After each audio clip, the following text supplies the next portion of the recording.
Hej Jonathan, tillykke med konfirmationen. Vi er kede af, at vi ikke kan være hos dig i dag, så vi sender den her lille videohilsen. Vi glæder os til at se jer i september og også til at komme hjem til sommer. Vi håber, det er gået godt i kirken, og jeg har haft en hyggelig middag her med venner og familie. Vi står her på Princeton Stadium. Det er her, de spiller amerikansk fodbold, men kun for universitetet. Som du kan se, er det lidt større end Rolfhallen. Det siger lidt om USA. Alt er bare større herovre. Men det gælder ikke bare om at være stor.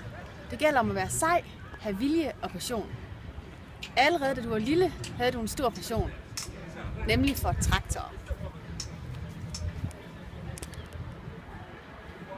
Igen, Jonathan. Et andet område, hvor du er sej, det er, at du ikke er bange for noget. Du tør gå din egen veje. Jeg har set det på pisterne, hvor du bare kørte lige ned, hvor alle vi andre vi svingede. Du er også den, der har den sejeste tøjstil. Hold fast i det. Det er vigtigt at ture noget i livet. Man behøver ikke at være ligesom alle de andre. Jeg står nu her i et rum, hvor Einstein han underviste for mange år siden. Han var også en af dem, der turde gå egne veje, og han opnåede selvfølgelig store resultater.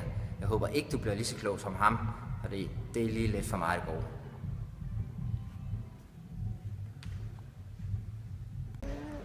Men det er jo ikke nok bare at være sej og ro. Man skal også være sød og omsorgsfuld. Og det synes vi, du er. Særligt over for dine små brødre, selvom de jo godt nogle gange kan være lidt irriterende. Du beviste det i høj grad i Rom, da I blev overfaldet, og dine forældre efterfølgende efterlod dig og de små brødre i metroen. Du bevarede fatningen og passede rigtig godt på dem. Så i dag er du blevet konfirmeret. Det er jo en vigtig milepæl, og vi er glade for, at det er sket. Der venter nogle spændende år foran dig, og verden er fuld af muligheder. Vi ønsker dig alt det bedste. Ha' det godt. Hej hej.